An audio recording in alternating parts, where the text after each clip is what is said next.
Good afternoon, everyone. I'm Patrick Madden, the Executive Director of the National Archives Foundation. Happy July 4th from the National Archives. We're here having a fantastic day. We appreciate you spending part of your day with us on this holiday. Now, I know if you've been with us all day, we've had a lot of interesting conversations, a lot of knowledge bombs and history being shared, and we've still got a little bit more for you in this hour and the next hour. Don't forget, after this session at 4 o'clock Eastern Time, we'll be airing the traditional ceremony and reading of the Declaration of Independence from the National Archives. Fast fact for you, Nicolas Cage. Did you know Benjamin Gates did not really steal the Declaration from the archives? He also did not find a map on the back of the Declaration. Spoiler, you can ask the Archivist of the United States or the conservation staff who've looked at it. The Declaration is safe and sound at the National Archives. I do highly recommend you watching the movie National Treasure. We're fans, and you can add that to your summer movie list. In a minute, you'll meet our guests, and they are going to take your questions. So to ask your questions next to your video, there's a chat box in YouTube. Please put your questions there. You can do that while they're presenting, or you can wait to the actual Q&A session. But right now, if you want to practice, we'd love to know where you're watching from. We've had folks from all over the country, all 50 states watching today, as well as some internationally, which is super exciting. So throw your hometown in the chat box now, and we'll give you a shout out later on. Now it's time for our world-renowned guest. Brad Meltzer is a New York Times best-selling author of fiction, nonfiction, and children's book, another typical overachiever. His partner in crime, Chris Eliopoulos, is an award-winning illustrator who has written and illustrated graphic novels, comic books, and somehow got convinced by Brad to draw scores of historical figures for his I Am series. For the adults watching, Chris's stuff reminds me of Calvin and Hobbes, so I'm a big fan. Guys, happy 4th of July. How's it going for both of you? Good. It's great. And Patrick, I want to first, we owe a huge thank you to Patrick, who is the master of the National Archives Foundation, and a special thank you to the Archivist of the United States, our dear friend David Ferriero, who is one of my heroes. But the reason you are hearing a voice, and this is Brad, and Chris is drawing, but is because the archives, in honor of all of you watching today, we are sticking with 17th technology. And in 1776, and this is true, you can look it up, you can only have one person on Zoom at the time. This is the part I'm not joking about. We can only figure out how to get one of us on screen. So Chris and I, we decided to flip a coin. The coin went on its side, and then we decided to arm wrestle, and then we just decided that it was going to be the most handsome man gets to be on screen. So Chris, happy 4th of July. And yes, that is Alexander Hamilton, for anyone who's watching. But we are going to do this. He got his shot. Anyone, look, now we're playing like Penn and Teller, by the way. So I can talk and Chris cannot talk, which, by the way, this is the greatest moment of my whole life. And what I'm going to tell you about very quickly, and then we're going to share the very first preview of I Am Benjamin Franklin with you, pages no one's seen before. And Chris is just going to draw the greatest heroes on the planet. And now he's drawing my favorite hero of all time, the most handsome. I think that's probably the most handsome drawing he's ever done. He's looking so good. Oh, now it's probably the part where he's writing blah, blah, blah over my head, isn't he? I bet you he's writing blah, blah, blah. He always writes blah, blah, blah. Ha, ha, ha. Very funny. So I'm going to tell you very quickly about these books. Chris and I have kids, and like so many of you watching today, and we were tired of our own kids watching reality TV show stars and people who are famous for being famous and loudmouth athletes. So we decided to start writing books for them. We started with I Am Amelia Earhart. We started with I Am Abraham Lincoln. And the reason we started was, I'll tell you the story about Amelia Earhart very quickly, is I told my daughter to give her better heroes to look up to. I said, Amelia Earhart flew across the Atlantic Ocean. And my daughter was like, big deal, Dad. Everyone flies across the Atlantic Ocean. And she wasn't impressed at all. But when I told my daughter this true story about Amelia Earhart, and this is true, when Amelia Earhart was 7 years old, she built a homemade roller coaster in her backyard. She took a wooden crate. She put roller skating wheels on the bottom. She put the crate on the roof of her tool shed, came flying down the side, flew through the air, crashed, got up, was like, that was amazing, whatever she said. my daughter was like, Dad, that story's awesome. Tell me that one again. And so that's why we started writing these books. And I'm going to guess that's Ben Franklin. Well, we got to keep it topical, right? Yes, we're on topic now. We are in the National Archives, although I think you gave Ben Franklin more hair than he is on the book. I was trying to be generous. If you could give me more hair, I'd appreciate that. So what happened was we started writing these books. We did I Am Rosa Parks after that. We did My Son Loves Sports. I was like, you want to see a real sports hero? Meet Jackie Robinson, right? I was like, that's what a sports hero looks like. People who stand for others. And that's right. I am Albert Einstein. But one of the things that was pretty amazing to us, we did Lucille Ball. Sorry. And one of the things that was really amazing is as the 2016 election was approaching, something incredible happened with our books. 2 of our books started selling more than any others. And they were I Am Martin Luther King Jr. and I Am George Washington. And there he is. And it wasn't a Democrat or Republican thing. What happened was parents and grandparents were watching the TV every day and seeing Donald Trump and Hillary Clinton arguing every day on TV. And God bless them both. Like, that's what politicians do. But we all know there's a huge difference between a politician and a leader. And what parents wanted to show their kids were what real leaders look like. And we decided to do these books. People started using our books to fight back against the cynicism we see so often in the world today. And I love the fact that we get to bring these heroes like Jim Henson and like Jane Goodall. Jim Henson is, look, now he has to rap. Whatever I say, he has to say. Neil Armstrong. Neil Armstrong. You didn't even hold it up. Nelson Mandela. Wait, what? We didn't even do Nelson Mandela. That was a trick question and Chris just passed. But what I'm going to do, I love the fact, by the way, this is my favorite way to ever do an interview is because I get to say whatever I want and Chris just has to react to it. So I could be like, Superman, and you have to have Superman. And instead, I don't even know who you're drawing. Oh, you're drawing Nelson Mandela, aren't you? I was trying, but... That's a first-time drawing. No one's ever seen it. So one of the things that we wanted to bring today is we brought a couple heroes. We obviously want to talk about George Washington, and then we'll talk about Ben Franklin. But very quickly, George Washington, because here we are, we're in the National Archives. This is the amazing, wonderful place. I highly recommend if you bring your kids to D.C., come to the National Archives, show them the Declaration of Independence, show them the Constitution.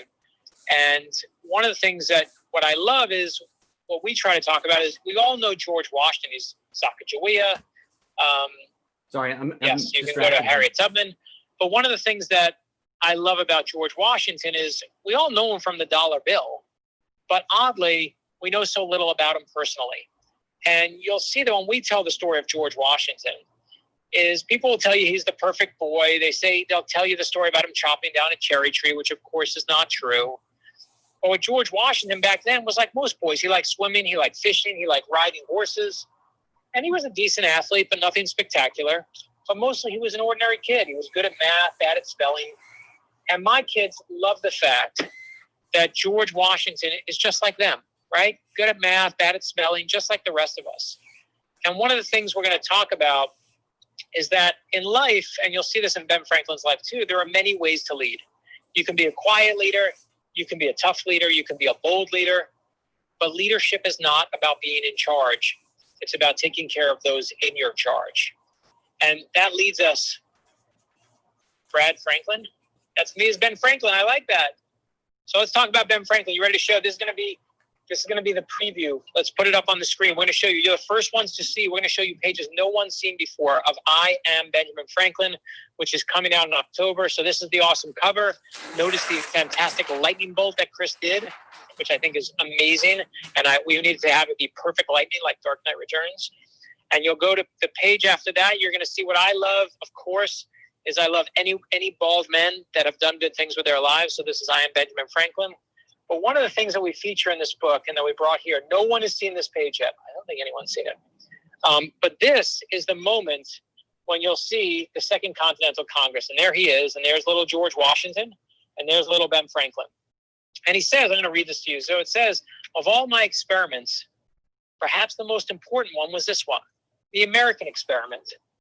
Back then, the United States didn't exist yet. There were no states, just 13 colonies, all controlled by King George III, who was treating us unfairly. In 1775, the American Revolution was beginning. And he was elected to the Second Continental Congress, where he voted for the 13 colonies to join together and fight as one against the king. And here's the part that you'll see right there, that little join or die, that little snake there. That is the first political cartoon in history, and it just shows that when we're strongest as a country when we stand together. But the reason we brought Ben Franklin is not just so we can tell you about this book that's coming in October, but it's for this next page, because this is about the National Archives. Is on this next page, you'll see it come up right now. It says Thomas Jefferson was selected to write a document that would declare our independence from England. And in it, we tell the king what kind of country we hope to be. People who lived here would have certain rights to life, liberty, and the pursuit of happiness. But here's the part I love. Jefferson, he says, asked me to read his first draft, and he made a number of changes, including this one. You can see he's crosses out. Is Thomas Jefferson wrote, we hold these truths to be sacred and undeniable. And Benjamin Franklin's like, sacred and undeniable? What if I change it to this? And he says, what if we say we hold these truths to be self-evident, that all men are created equal? And through history, it's always been true. Nothing can stop a good idea. So that is the pages we brought you from Ben Franklin. You'll see it come out in October. Please don't tell anyone you saw it. Our publisher's going to be all mad if we showed it first, but you are the secret keepers now. And I'm going to turn this over to Chris, so Chris can tell you some more, and he's going to help you. You are going to magically, today, anyone there, go get paper and pencil, because you are magically going to become artists. I'm going to stick around. I'm going to be drawing too, and then we'll do some questions. So think of good questions. And everyone, ladies and gentlemen, meet the greatest artist on the whole planet, be Christopher Eliopoulos. Well, I have some leftover books, so I'm just gonna hold up a couple right before we go. So we got Billie Jean King, we have Marie Curie, we have one of our favorites, Walt Disney, and then the last one was Leonardo da Vinci. So I'm gonna make you guys artists like Leonardo. So we're gonna draw George Washington, not this guy, but a different one. So grab your pencils and paper, and here we go. We're going to make this simple for the kids. Just follow along. We're going to go step by step. We're going to start with a very simple line right across the page. Now, when I draw these pictures, I sit at home alone in my studio, and I tend to make sound effects. So while you're at home, make some sound effects. I want to hear some rocket blasts and fireworks going off while you draw, okay? Next up, we're going to draw like an M shape. It's sort of like a roller coaster. We're going to go up, down, and up, and down, right? Do you have that shape? Anybody know what that is yet? I'm sure if you guys were watching Hamilton, you saw this hat somewhere. We're going to draw a little half circle. And then we've got a... Everyone makes that noise. I know. I don't hear Brad making the noises, but that's, my thing. There you go. Okay, next up, we're going to do like a little half circle down here. We're going to go... just like that. All right. It's going to be his chin and his face. We're going to start doing his hair. So his hair is just a bunch of little squiggly lines. We go woo, woo, woo, woo, woo, woo, woo, woo, just like that. And we're going to do one on the other side. We're going to go woo, woo, woo, woo, woo, woo, woo. All right. And now we got to do all the big long back hair. So we're going to do those big squiggly lines. Now, back in the day, right, they used to have those little ponytails. I guess people are doing that today too, right? We're going to do two little lines, doop, doop. And then we're going to give him his little ribbon. So we're going to do a little circle. And then two little triangles and fill those in. All right, let's get started on some of the hat features. We're going to start, he had like a little symbol on his hat. I'm going to start with a circle right there. And then I want to see you guys do like a little wavy line right around that, because he had to be fancy back in the day. And then we're going to draw another little M inside. All right, so that's his little hat. Next up, here's a question I bet even the archivists don't know. Does anybody know how George Washington smelled? Brad? He smelled handsomely. He smelled with his nose, just like everybody does. They smell with their nose. So we're going to draw his nose, just like the dollar bill.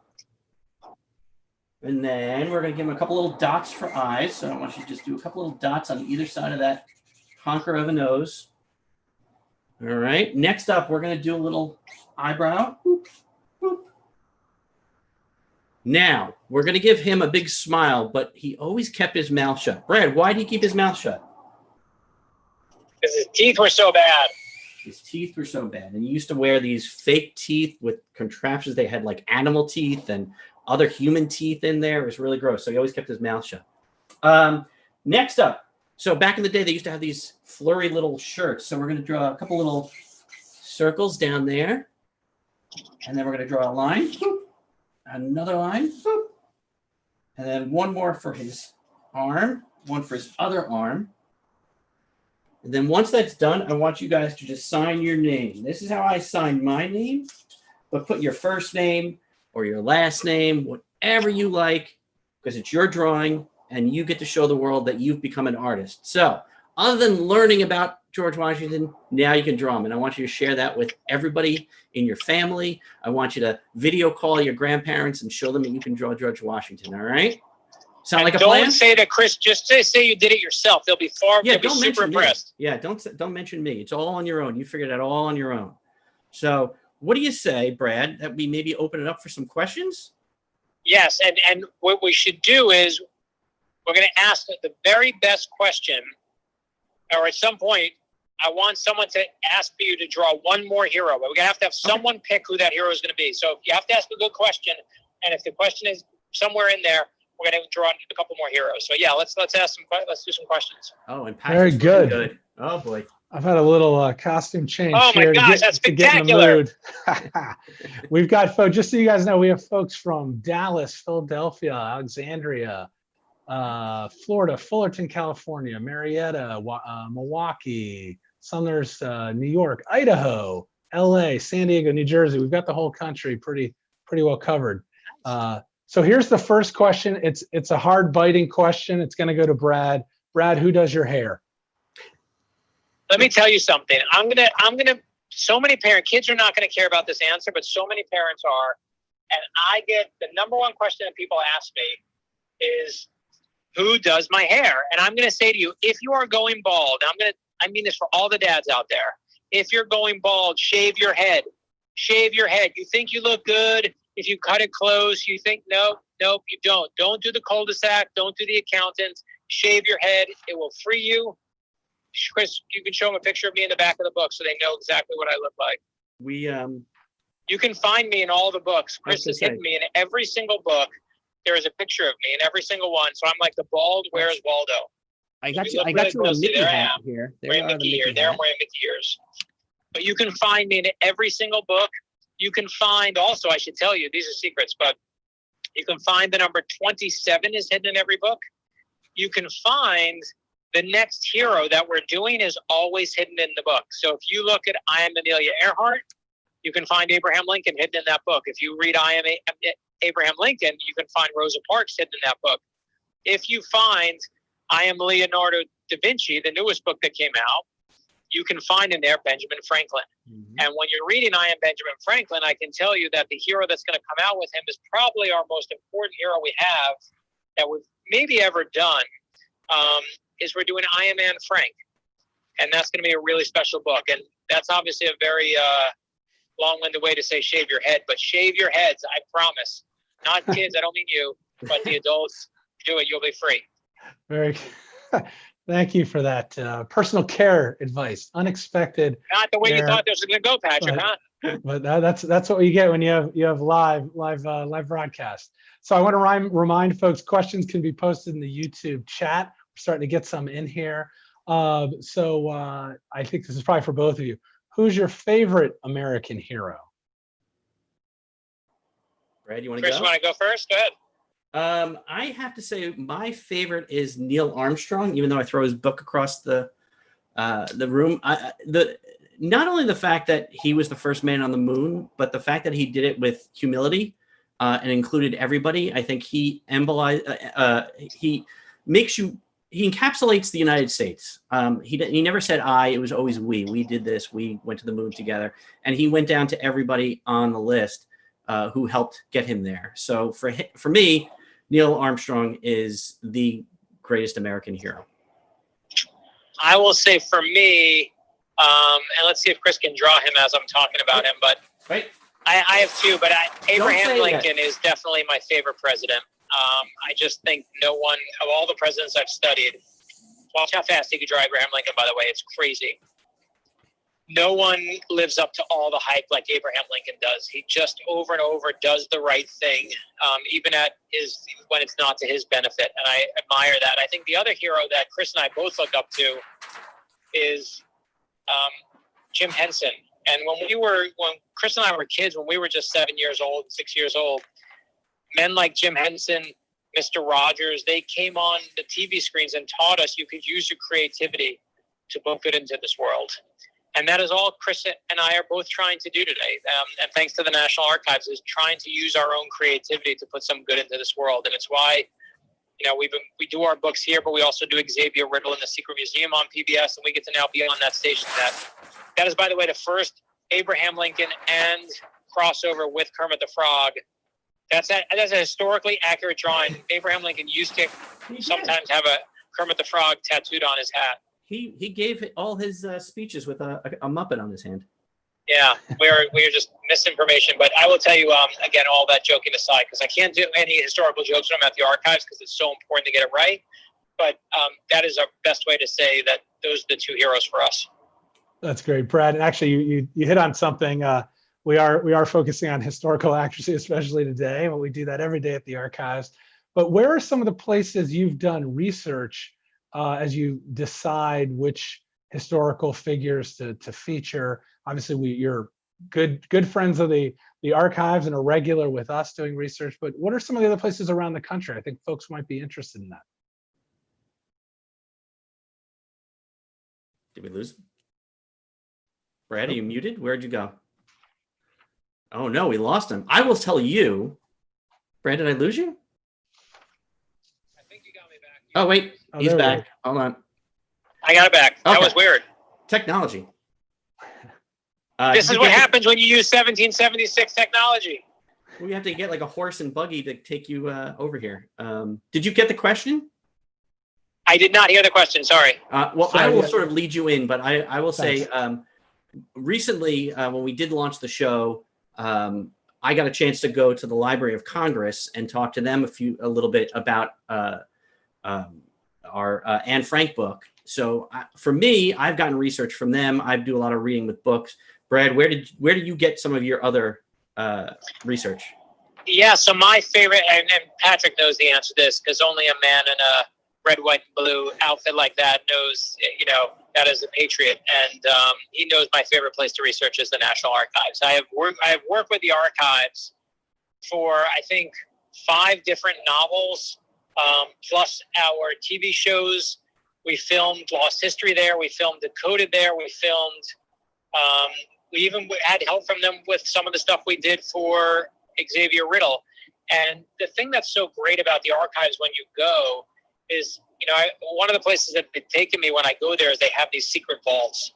And I wish they were open to the public, but they were amazing. And one time we were back there and they took me into this secret vault where they pulled out what they call a loyalty oath that George Washington used to ask our military members to sign. And it was basically an oath that said you will be loyal to this country. And they were all numbered in the corner. So number 1 in the corner was signed by George Washington, number 2, number 3, whatever it was. And I believe it's number 5. They pulled out the 5th one. And it was signed by a man named Benedict Arnold. And Benedict Arnold, I know little kids, it's hard to know, was one of the great traders of America. But Benedict Arnold was someone I read about in history books my whole life. But when I saw that document at the National Archives, I see that pen on that ink on that paper, and I know that at one moment in time that he was a real person who used a real quill and dipped it in real ink and signed his real name, and history came alive. And when you take your kids to the National Archives, that's what happens is history comes alive. You get to see the Declaration, you get to see the Constitution, you get to see all the amazing documents they have there. And in fact, I think we featured the archives in a couple of the books. We put them in the background there. But I love the fact that you get to see, I know Chris based that drawing on something that was real too. And I love the fact that all of that history exists in the archives. So that's been my favorite place. Terrific. This is a question for Chris. How did you learn how to draw so well? Oh boy. It's funny, just like the George Washington drawing we did, everything I did step by step. I wasn't born being able to draw. I don't think anybody is. We just work at it every single day. Brad writes every day. I draw every day. And so the only way you get better at anything is by doing it all the time and trying to improve. There's no magic trick. I don't believe anybody is born with an ability beyond pretty rudimentary skills. I just try to keep doing it every day. And I think that's a lesson for everybody in whatever you do. Forget about just drawing for anything in life. As long as you keep working at it and trying hard and really loving what you're doing, the sky's the limit. So if you keep drawing like I just showed you, you'll be doing my job in a couple of years. Great. Well, we've got That's all Chris wants. He wants someone to take his job from him. Yeah, Brad drives me crazy on every book. Let me tell you my favorite Chris Eliopoulos story is when Chris was little, he was so shy and he had a bad day at school. He would come home, and this is how an artist communicates, right? Tell the story, Chris, because I'm not going to tell you. You have to do it better. So when I was little, yes, I was a very short kid. I'm still very short. I was very shy. I did not talk. I mean, I even have my kindergarten report card that says Chris is a very sweet child, but he never wants to sit in a group. I would always sit away from everybody else. And so when I had a bad day, I couldn't even tell my parents how bad the day was. So I would go up into my room. I would take out a piece of paper and a pencil, and I would draw like basically a comic about what had happened to me that day, how I went to school, somebody picked on me, how I did bad on a test. And then I came home and I was sad, and I would fold up that piece of paper into a paper airplane, and I would go to the edge of my steps. I'd mail it down the steps. My mother would go and she would pick it up and she would read the story of my day and realize what problems I was having. And she would come up and talk to me and make me feel better. So even as a young child, I communicated through drawings. I found it's the best way for me to let people know what I'm thinking. And now we do that with these books. I feel like I get to tell somebody else's story through picture and sort of do them a justice the same way that I had to do it for myself. And not only that, one of the things that we've found, we've done now 22 of these books. Yeah. And the one thing that all these people have in common, there are really two things, but one is they all help someone. Every hero in this that we write about, whether it's Amelia Earhart or Abraham Lincoln or Rosa Parks or Benjamin Franklin, they all help somebody. No question about it. And that's a beautiful thing. That's what makes you a hero. You don't have to change the world. You don't have to be the president, but you could just be kind to someone. You could just show them a little compassion. But the other thing that they all have in common, over and over, is they're all doing what they love. And when you hear that story of Chris drawing, it's him doing what he loves. When you hear, Jane Goodall loved animals. I wrote that book because I wanted my daughter, who loves our dog, to see that here's what you can do with the things you love. She studied animals. She studied chimpanzees, changed the world with it. Jackie Robinson loved baseball and sports. Jim Henson loved puppets. Walt Disney loved to create and draw cartoons. So whatever it is you love in your life, I know you're all listening now, and some of you may love sports, you may love dance, you may love robots, you may love building, you may love creating, but keep doing that thing you love. That's how you change the world. That's great and very relatable, obviously, the kids, adults who are on, as well as the kids who are listening. So, Chris, you're getting a little grief in the comments chat because you're not drawing enough. So we've got requests for Sally Ride, Albert Einstein, Jane Goodall. We can do Albert Einstein, and if they want, we can do another. If we have time, I can do another draw along of Albert Einstein. He's always fun. Let's do that. Okay, so I'm really sorry, but what happens is when Brad and I do these things, and I start drawing, he gets distracted as well, and I hate doing that to him because I want to let him speak. But let's go crazy. So, Patrick, what's the first letter in the word Constitution? C.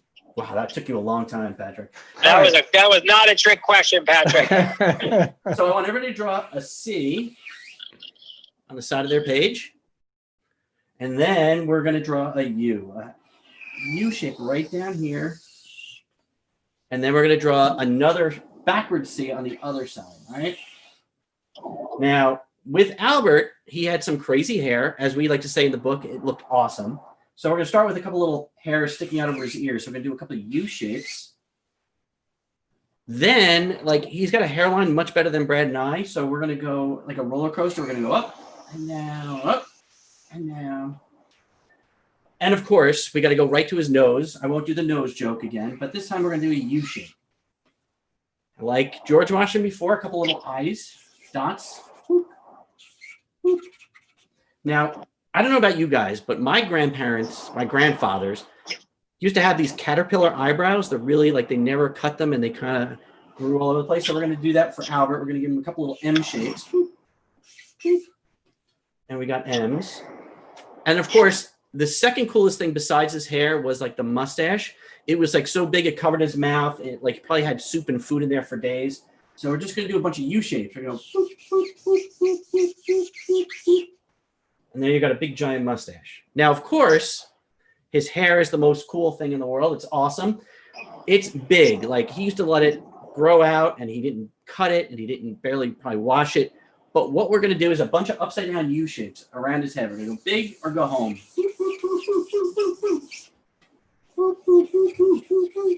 That's the best hair ever. Best hair. And of course, he used to always wear a bow tie. So we're going to give him a little bow tie. We're going to start a little circle under his chin. And then a triangle on one side, triangle on the other. And there's Albert. He's a little off. It's a little hard for me to draw sideways, but there's your Albert Einstein, who was a pretty interesting character himself. Speaking of people, who had to learn as they went along, his big thing was he doesn't think he was smarter than anybody else. He just kept at the problem longer than anybody else. So that's the great thing about him. And you know what I love about Albert Einstein? We wrote this in the book is, ever been called weird, ever been called different? That's not a bad thing. That's what's beautiful. We don't celebrate it that often today, but I have so many people who come to us and thank us for writing a book that it's good to be different. It's beautiful to be different. And you'll see in every one of our books that it's never about just the history. It's, of course, the history is in there, but it's about that moral lesson. In the back of I Am Amelia Earhart, it says, I know no bounds. On the back of I Am Abraham Lincoln, it says, I will speak my mind and speak for others. And on the back of I Am Benjamin Franklin, it says, improve yourself and you'll improve the world. And each time we want to make sure that your kids have those lessons we all want as parents who love our kids to have. And it's how to be a better person, how to learn kindness, how to learn compassion, how to learn perseverance. And our heroes in our history are the best teachers of that. So we've got a couple of requests for Rosa Parks. If you want to draw that, because for a while I have a question. We got to do for Rosa Brad. Parks. Yeah. So Brad, while he's doing that, have you all thought about featuring lesser known folks from our history? Yes, so let's talk about that. Yeah. So, right now we've done 24 books and we basically are still in like the big bold names. We're still in the Ben Franklins and the Anne Franks and the Walt Disneys and the names you know. The beautiful part of having Xavier Riddle and the Secret Museum on PBS Kids is we've done 70 different heroes on that show. Are going to be in the first season. And because we have so many heroes, we've done heroes you've never heard of. Junko Tabai, who was the first woman, an Asian American woman who climbed Mount Everest. And we have all these amazing heroes that no one's ever heard of. And I love that. And one of the things we realized when we were doing Xavier Riddle is that for really, really little kids, because obviously the TV show is for kind of younger kids than the books are for, but for those younger kids, they don't know anybody. They don't know Rosa Parks. Maybe they know Abraham Lincoln. Maybe they know George Washington. Maybe they know Amelia Earhart. But everyone is new to them. Rosa Parks is new to them. Everyone we've done, George Washington Carver just is new to them. Anyone we did Winston Churchill. They're like, who's that? And so it's amazing to realize that kids don't judge. They don't judge fame. They judge people on their merits and who they like. And we've had kids who wrote us letters saying that they love the fact that we did Julia Child, or they love that we did Gold in My Year, or they love that, and our real goal is if we do this correctly, that everyone, we prove in the end, the core belief, and that's why the series is called this, is it's our belief that ordinary people change the world. We don't care where you went to school.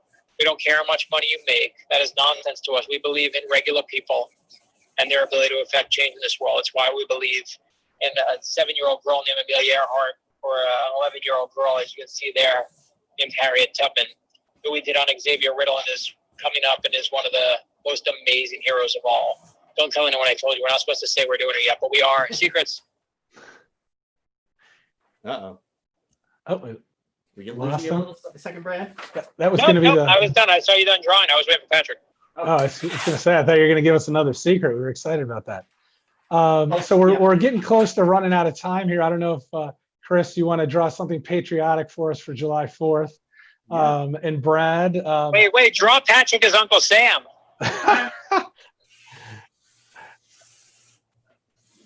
This is going to be you, Patrick. By the way, this is exactly how you look to us. That's This and probably my kids. Oh, your kids are going to love this. You have to send this to Patrick then. This is going to be, you're going to have, you can go on, for anyone who loves Chris's art, you can go on the Ordinary People Change the World website, and there's a game that we have there where you can design yourself as Chris's art. So you can see, you can put in your hair, you can put in your eye color, you can pick your clothing, and you can be Eliopoulos-ized. How would you say that? Creating a new verb. That is a new verb. But basically you can become Chrisified. Right, and this Brad, is how you look, Patrick. This is it's basically like looking in a mirror. Terrific. Brad, any last parting shots for July 4th you'd like to share with everyone who's joined us today? I'll say this, is one of the things I hope you realize that, we love talking about the political cartoons, and I should say the first political cartoon that you've seen published in the colonies, not obviously ever in all of history, but the reason we showed you those pages for Ben Franklin is we showed you, we all celebrate the Declaration of Independence today. And forget about all the people who are going to write on Twitter and say, like, it wasn't this day, it was this day, with July 4th or July 3rd. Everyone loves to point out every single detail about history. The most important detail we mentioned today is this wonderful, beautiful document that we all love and celebrate and honor today. It wasn't perfect the first time it came out. It took Benjamin Franklin to come in and make some edits and make sure we have the words exactly right. And for all of us, every one of us, none of us are going to be perfect. And our kids need to learn it's okay to not be perfect. It's okay to just try. And together, moving forward, we can reach something that is better than just ourselves. And I hope you take on this July 4th. That's the message. That, to me, is what I love the most about America. What I love the most about America is that thing you see in the Declaration of Independence, but also that thing you see, to me, we should see every day. It's independence, it's diversity, it's promise that we should all have an equal chance to achieve our dreams. So happy July 4th to everyone there. And I wish you all, listen, I love the fact that we get to feature our books, but I wish you all safe, wonderful July 4th. And oh, by the way, Patrick, we forgot to mention, there is a treat there's a secret code today. I forgot about this. I almost forgot.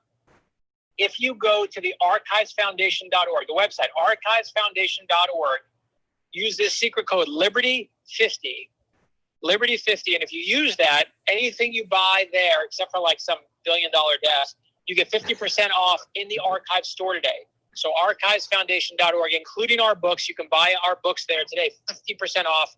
And that is Patrick's personal gift to everyone listening today.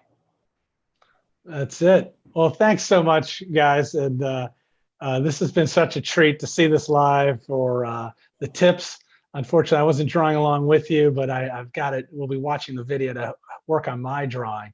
Brad, safe travels and happy July 4th. Chris, thank you so much. Have a great holiday. Really appreciate your time. Happy holiday. Thank you all. Thanks. All right, everyone, we're coming to the end of our time. As Brad mentioned, unfortunately, this outfit, if you've been with us all day, I've had a few costume changes. This is not available at the archive store, but we've got a ton of products that's related to our country's history, the holdings of the National Archives that are fun, curious, and stylish. And of course, lots of founding documents. The e-store is open at archivesfoundation.org. And yes, if you use the code Liberty50, the word Liberty and the number 50, you'll get 50% off today. When you visit the website, we hope that you'll also check out a lot of the other programs that we provide throughout the year that support the outreach activities of the National Archives, and consider membership, be a part of the family. Before I wrap up, I want to pass it to our partners at the National Archives for their final thoughts. Thank you so much for spending some of your July 4th with me and learning about how the history of the founding of our country is told through original documents in the National Archives. Please join us for our upcoming virtual summer education programs for young learners. In this series with historical reenactors, participants will meet aviator Amelia Earhart on July 16th and suffragist Elizabeth Cady Stanton on August 20th. Both programs will begin at 11 a.m. Additional information for registration will be shared via social media and our website, archives.gov. This summer, you can also take a virtual journey with the National Archives to find out how the Declaration of Independence came to be. Our remaining virtual journey of the Declaration of Independence takes place on the following dates: July 9th, July 19th, and August 2nd. Each step of the journey will go live on the @USNat Archives Facebook page, our main Facebook page, by 1 p.m. of the program date. Join us along with historical reenactors to learn more about the Declaration of Independence. And now to conclude our program, it is my pleasure to introduce the Archivist of the United States, David S. Ferriero. Thanks to American Historical Theater for sending us Thomas Jefferson, Abigail Adams, and John Dunlap. And thanks to Education Specialist Sarah Lyons Davis. Thanks for joining us today. We hope you'll tune in later today to our annual July 4th program broadcast. Have a safe, healthy, and enjoyable Independence Day. Thanks, David. And I want to add our good wishes and appreciation to our sponsors today, John Hancock and AARP. Without their support, our program, July 4th at the National Archives, would not be possible. And of course, I want to thank our members who support us throughout the year. Some additional thanks for us getting through the day. Preparation thanks to the National Archives education staff in DC, led by Nick Coddington, and of course, Sarah Lyons Davis in New York City, and those who provided production support, Tom Nastic, Jamie Atkinson, and John Hine, and the Archives communications and social media team led by John Bouchinu. And to my team at the foundation, they prepped for months, stayed up late, got up early. I am grateful for their teamwork and collaboration to make this all come together. So thank you to Keneal, Rebecca, Maddie, Taylor, Matt, Margaret, Steve, Jason, Angela, Sven, James, Luis, Laura, and Jim, all in one breath. Great job, everyone. On behalf of the National Archives Foundation Board of Directors and the National Archives, thank you for spending this time with us today. Don't forget, if you're on social media, to post at #ArchivesJuly4. Ladies and gentlemen, whether it's your first July 4th as a citizen or your family has been celebrating July 4th in this country for generations, it's a celebration. It's a special day at the National Archives with this reading of the Declaration of Independence coming up at 4 o'clock Eastern Time. We hope to see you shortly then. And until that time, wave your flags, enjoy your patriotic day, and happy July 4th.